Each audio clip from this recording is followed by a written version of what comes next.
Yes, hello, and welcome back to Rabbit Reads, where we are on Chapter 8, Ghastly. Kitty, I know you're excited, but stop squeaking the chair. Stephanie went to bed as soon as she got home and woke at a few minutes past 2 in the afternoon. She padded to her bathroom and showered, her body aching as she stood under the spray. Her knees were scraped and cut from where she'd been dragged along the road. Her skin was molted with deep bruises. Her neck was stiff. She turned off the water and stepped out of the shower, dried herself off, and pulled on fresh jeans and a t-shirt. Barefoot, she took her old clothes downstairs and threw them in the washing machine, adding the powder and turned it on. It was only after she'd had something to eat that she allowed herself to think about the previous night. Well, she said to herself, so that happened. She pulled on her shoes and went out, the sunshine warm on her face. At the end of the road, she passed the old pier and started toward Main Street. Normality.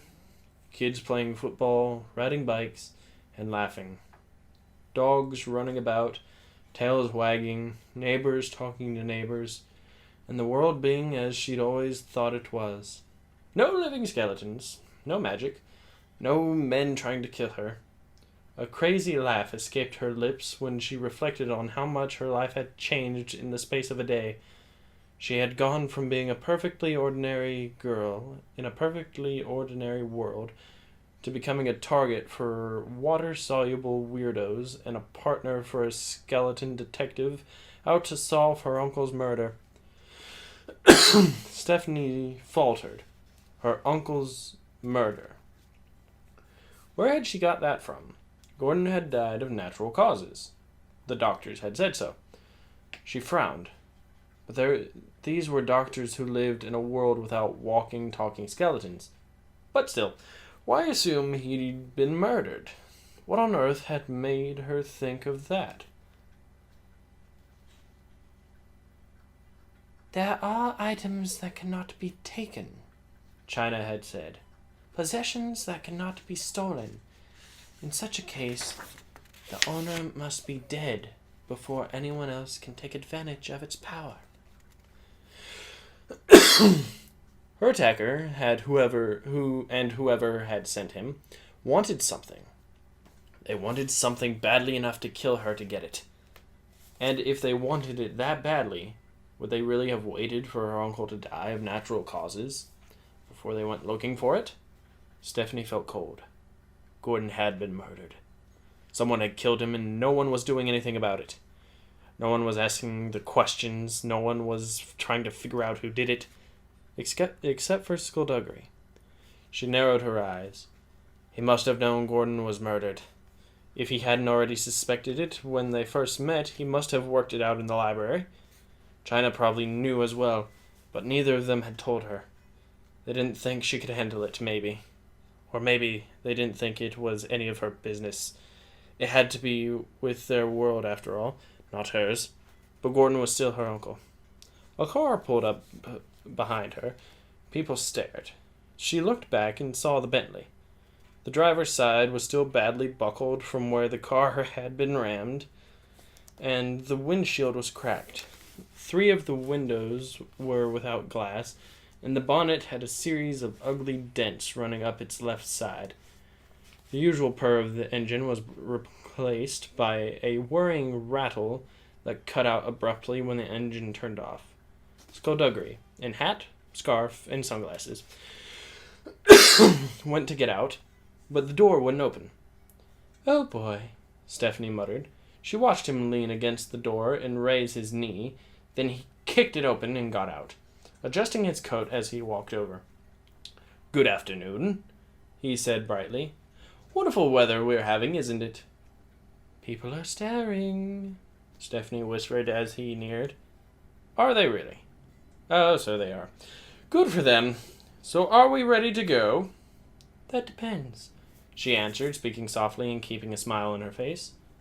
When were you going to tell me that my uncle was murdered? There was a sight of hesitation. Ah, you worked that out then. Stephanie turned down a narrow lane between two buildings, moving away from prying eyes of haggard, gossiping mongers. Skulduggery hesitated a moment, then caught up to her, walking fast. I had a very good reason for not telling you. I don't care. Now that no one could see her, she dropped the smile. Gordon was murdered, Skulduggery. How could you not have told me? This is a dangerous business. It's a dangerous world that I'm a part of. She stopped suddenly. Skulduggery kept walking, realized she wasn't beside him anymore, and turned on his heel. She crossed her arms. If you don't think I can handle it... No, you've certainly proved yourself capable. She heard the tone of his voice change slightly. I knew from the moment I met you that you're just the type of person who would never walk away from danger, simply out of stubbornness. I wanted to keep you out of it as much as I could. You've got to understand, Gordon was my friend. I thought I owed it to him to try and keep his favorite niece out of harm's way. Well, I'm in harm's way, so it's not your decision anymore. No, apparently it isn't. So you won't keep anything from me again? He put his hand to his chest. Cross my heart and hope to die. Okay. He nodded and led the way back to the Bentley. Though you don't actually have a heart, she said. I know. And technically you've already died. I know that too. Just so we're clear. What's he like? Stephanie asked as they drove. What's who like? This guy we're going to see. What's his name? Ghastly Bespoke. She looked at Skulduggery to make sure he wasn't joking, then realized there was no way she could tell. Why would anyone call themselves Ghastly? All manner of names suit all manner of people. Ghastly is my tailor and also happens to be one of my closest friends. He first taught me how to box. So, what's he like? Decent, honorable, honest, but more fun than I'm making him sound, I swear. Also, he's not magic's biggest fan. He doesn't like magic? How could he not like magic? He just doesn't find it interesting. He prefers the world he reads about in books and sees on TV. The world with cops and robbers and dramas and sports. If he had to choose, I expect he'd live in the world without magic. That way he could have gone to school, got a job, and been normal. Of course, he's never been given the choice, I suppose. For him, there could never really be a choice. Not really. Why not? Skulduggery hesitated for a moment, as if he was choosing how best to say it, then told her that Ghastly was born ugly. Not just unattractive, he said. Not merely unappealing, but really, honestly ugly. His mother was jinxed when she was pregnant with him, and now his face is ridged with scars. They tried everything to fix it. Spells, potions, charms, glamours, various and sun-dry creams, but nothing worked. He explained that as a child, Ghastly had always told his friends that he got his love of boxing from his father and his love of sewing from his mother. The truth was, his father was the one who was constantly making alterations of hemlines and such, and his mother was a bare-knuckle boxing champion, who boasted 22 consecutive wins. Skulduggery had seen her fight once. She had a right hook that could take a head clean off. And according to legend, it had once too. Regardless, Ghastly was brought up in these two separate disciplines, and figuring he was ugly enough already, decided to try a career as a tailor rather than a boxer. And I, for one, am glad he did, Skulduggery said. He makes extraordinary suits. So, we're going to see him because you need a new suit? Not quite. You see, his family was amazed a unique collection of artwork, paintings, and literature about the ancients from all over the world, included are a couple of rare volumes that could be very useful indeed. All anyone knows about the scepter is based off half-forgotten myths. Those books, and whatever else is in Ghastly's collection, will hold a far more detailed description of the legends, and what the scepter does, and, in theory, how one would go about defending oneself against it. They parked and got out. The neighborhood was dirty and run down, and people hurried by without even glancing at the battered car in their midst. A old lady shuffled past, nodding to Skulduggery as she went. "Is this one of those secret communities you were telling me about?" Stephanie asked. "Indeed it is. We try to keep the streets as uninviting as possible, so no casual passerby will stop and have a look around." "Well, you've succeeded."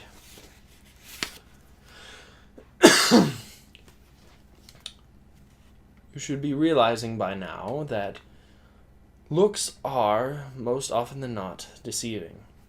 A neighborhood like this, with its graffiti and litter and squirrel, is the safest neighborhood you could possibly visit. Open the door to any one of these houses around us, and you walk into a veritable palace. Surface is nothing, Stephanie. "I'll try to remember that," she said as she followed him to a little shop perched on the corner. She looked around for a sign. "Is this the tailor's?" "Bespoke tailors, yes." "But there's no sign. There aren't any clothes in the windows. How would anyone know it's even open?" "Ghastly doesn't need to advertise. He has a very specific clientele, and he can't really afford to let ordinary people wander in when he's measuring out a new suit for an 8-armed octopus man." "Are you serious? There's an 8-armed octopus man?" "There's a whole colony of octopus people," Skulduggery said as they approached the door. "Really?" "Good God, Stephanie, of course not. That would be far too silly." He walked on before she could even try to hit him. The shop door was unlocked, and he led the way in. Stephanie was surprised by how clean and bright and ordinary-looking it was.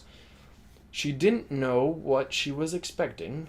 Mannequins that came alive and tried to eat you, perhaps. There was a nice smell in here, too, comforting. Ghastly Bespoke walked out from the back room, and when he saw them, he smiled. He shook Skulduggery's hand warmly. He was broad-shouldered, and his scars covered his whole head. When Skulduggery turned to introduce Stephanie, and he saw the way she was staring at Ghastly, she shrugged. "Don't mind her," he said. "She stares. That's what she does when she meets new people." "I'm quite used to it," Ghastly said, still smiling. "Do you want to shake hands, miss, or start off with something easy like waving?" Stephanie felt herself blush, and she stuck out her hand quickly. His hand was normal, no scars, but tough and strong. "Do you have a name?" he asked. "Not yet," she admitted. "Better make sure that you really want one before you think any more about it. This life isn't for everyone." She nodded slowly, not sure what he was getting at. He took a moment, looking her up and down. "There's been some trouble?" "Some," answered Skulduggery. "Then the proper attire is probably called for." Ghastly took out a small pad, started jotting down some notes. "Do you have a favorite color?" he asked her. "I'm sorry?" "To wear, any preference?" "I'm not sure I understand."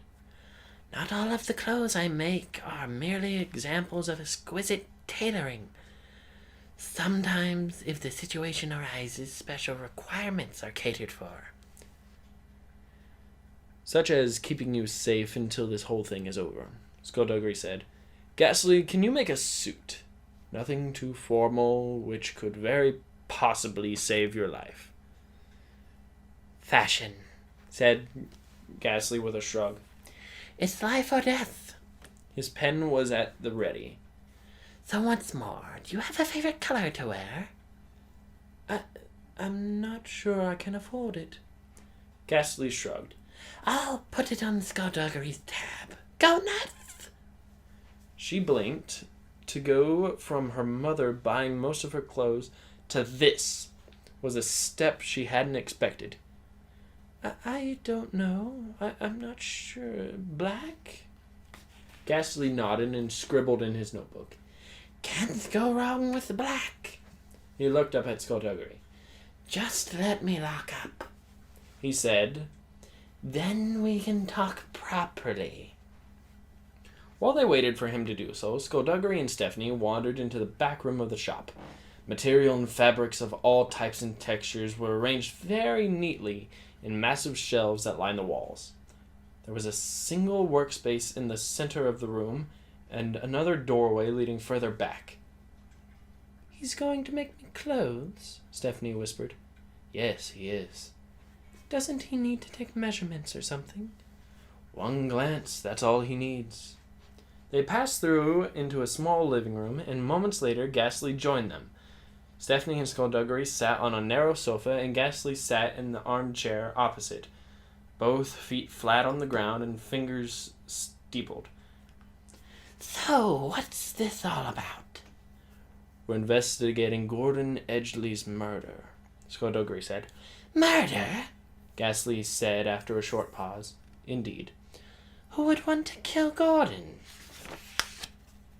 We think Serpine did it. We think he was looking for something. Skull, Ghastly said, frowning. Usually when you want my help, you just call and we go off and you get me into a fight. You've never explained what's going on before. So why are you doing it now? This is a different kind of help I need. So you don't need me to hit anyone? We'd just like your help in finding out what Serpine is after. I see. Ghastly nodded nodding his head. You don't see, do you? No, Ghastly said immediately. I really don't know what you want me to do. We think Serpine is after the scepter of the ancients. Oh, we think that Serpine is after the scepter of the ancients, Stephanie said, and she felt Skulduggery sink lower into the cushion beside her. The what? Ghastly said, his smile reappearing. You're not serious, are you? Listen, I don't know what my dear friend has been saying, but the scepter isn't real. Serpine thinks it is. We think that has something to do... Oh, pardon me. Serpine thinks it is. We think it has something to do with my uncle's death. I'm sorry for your loss, Ghastly said. I really am. I respected Gordon. He knew there was magic in the world, and he wasn't seduced by it. He just wanted to observe and to write about it. This takes the strength that I hope he has passed on to you. Stephanie didn't answer. Skulduggery didn't look at her. But, Ghastly continued, to say that his death has something to do with a legend that's been passed down from generation to generation, and that has changed with each telling, is just nonsense. He had a heart attack. He was normal. He died. That's what mortals do. Let him have his death. I think my uncle knew where the scepter was. Or the scepter is. Or he had it. Or Serpine killed him. And now Serpine knows where it is, and that's why he wants the key. What key? The key to the scepter, maybe. We're not sure. What we do know is that he tried to kill me twice to get it. Ghastly shook his head. This isn't your world. I'm part of it now. You've just stepped into it. You've seen magic and sorcerers and a living skeleton. I bet you're having great fun. But you haven't the slightest idea what's at stake. Skulduggery didn't say anything. Stephanie got to her feet. You know what? She said. For me, this is an adventure. That's what you're saying, isn't it? Well, you're right. I do look at all this as a big adventure. and I'm fascinated and excited and thrilled by it all. I've seen amazing people do amazing things, and I've been amazed. Her eyes hardened. But don't you dare, for 1 second, think that this is just a game to me. My uncle left me a fortune. He left me everything I could ever want. He did all that for me, but he's dead now. So now I'm going to do something for him. I'm going to find out who killed him, and I'm going to do what I can to make sure they don't just walk away from it. He's got to have someone on his side. This is insane, Ghastly said, leaning forward in his chair. The scepter is a fairy tale. I believe it exists. Of course you do believe it exists. You've been dragged into a world where you think anything can happen. But that's not how it works. Your uncle involved himself in this, and if what you say is true, he got killed for it. Are you so eager to do the same? You're playing with fire. Everyone plays with fire around here. This hasn't gone the way I was Alright, two of the same characters talking tends to get me confused. This hasn't gone the way I was expecting, Skulduggery said. There are rules for things like this, Ghastly said, ignoring her and speaking to Skulduggery. There are reasons we don't tell everyone we're out there. She is a prime example why. Stephanie's anger flared, and she knew she couldn't talk now without her voice cracking and betraying her, so she dashed past Ghastly. She walked through the shop, unlocking the door, and walked onto the street. She could feel the anger twisting in her insides, making her fingers curl. She hated not being treated as an equal. She hated being talked down to, and she hated the feeling of being protected. She didn't much like to be ignored either. Skulduggery emerged from the shop a few moments later, hat back on.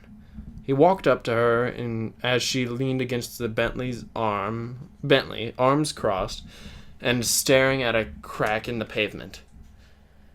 "So, that went well," he said eventually. When she didn't answer, he nodded and said, "Did I tell you how I first met Ghastly?" I don't want to know. "Ah, all right then." Silence drifted down like smog. It's not very interesting anyway. But it has pirates in it. I could care less, Stephanie said. Is he going to help us or not? Well, he doesn't think it's a great idea to have you with me on this one. Oh, really? Stephanie responded bitterly. He seems to think I'm being irresponsible. And what do you think? I have been known to be irresponsible in the past. It's entirely plausible that it's happening again. Do you think I'm in danger? Oh yes, Serpine believes you are in possession of whatever key he's looking for. The moment he learns who you are or where you are, he'll send someone else. You're in. And I don't think I'm exaggerating here. Especially grave danger.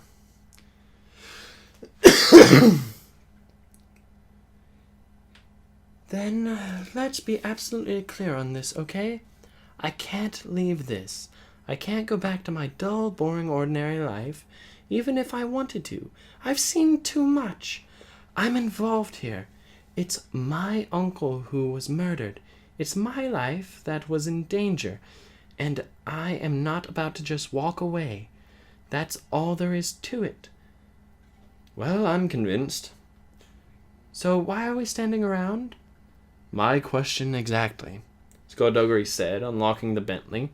They got in, and the Bentley rattled to life at the turn of the key.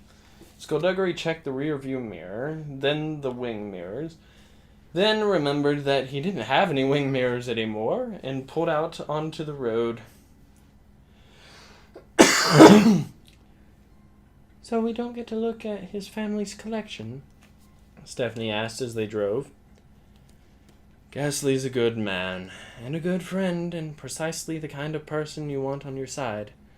But he is also one of the most stubborn people I know. In 4 days, once he has had time to think, he will change his mind, and he will quite happily let us see what we need to see. But until then, we don't have a hope. Wouldn't the books be in China's library too? Skulduggery made a noise, half between a laugh and a grunt. China has been after those books for years, but they're locked away where even she can't reach them. You know where they are? In the vault. In a vault? So what? Not a vault. The vault. It's a series of chambers housed beneath the Dublin Municipal Art Gallery. Very well protected, where they don't take kindly to trespassers. Stephanie took a moment, then spoke. Ghastly will change his mind in 4 days. That's how long it usually takes, yes. But we don't have 4 days, do we? No, we don't. So you know what we have to do, right?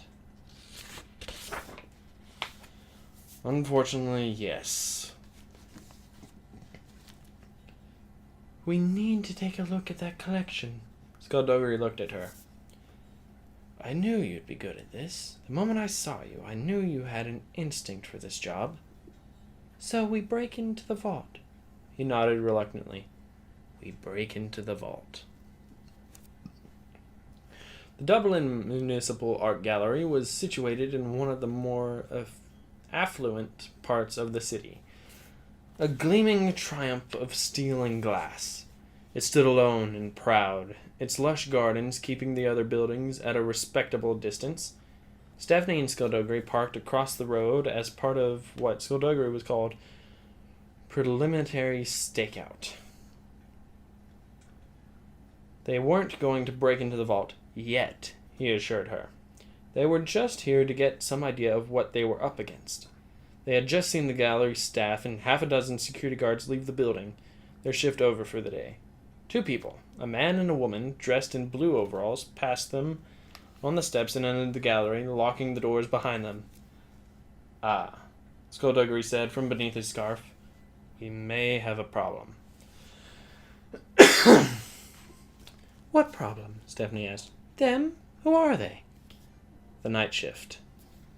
2 people, that's all. They're not exactly people. So, who are they? It's not so much who as what. I swear, Skulduggery, you either give me a straight answer or I'm finding the biggest dog you've ever seen, and I'm going to make him dig a hole and bury you in it. Oh, that's charming, that is, Skulduggery said, then made a sound like he was clearing his throat through, though there was nothing to clear, and no actual throat to clear it from. Did you notice the way they moved? Very, I don't know. Graceful? What about it? Are they dancers? The vault has ballerina security guards? They're vampires, Skulduggery said. The vault has vampire security guards. Stephanie made a show of poking her head out of the window and looked up at the sky. The sun's still out, Skulduggery. It's still bright. Doesn't matter to them. She frowned. Doesn't sunlight kill them? Doesn't it turn them to dust or make them burst into flame or something? Nope. Vampires tan just like you and me. Well, just like you. I tend to bleach. So sunlight has no effect on them? It binds them. It dampers their powers during the day. They are, for all intents and purpose, mortal. But when the sun goes down, their powers flare up. I didn't know that. And the vault employs 2 of them as their night shift, the ultimate guard dogs. If sunlight doesn't hurt them, I don't suppose crosses will scare them off. The best way to stop a vampire is with a whole lot of bullets. And since we don't want to hurt anyone, this is that problem I was telling you about. There must be a way to get by them. We could disguise ourselves as cleaning staff or something. No one works when vampires are around. Vampires don't make a distinction between allies and prey. They can't resist the bloodlust any more than a moth can resist a big bright light. They're killers. The most efficient, deadly killers on the face of the planet. Scary. Yes, well, vampires aren't known for being cute. Well, then, we're going to have to come up with something really, really clever. Skulduggery paused, then shrugged. I suppose I am good at that. And that is the end of Chapter 8. Not only does it seem that our friends are getting into more than they can chew, it seems like they're going up against something that can chew them in one bite. But that is the end of this chapter. So I hope all of you enjoyed listening to this. Until then, thank you for listening, and I will see all of you in the next one.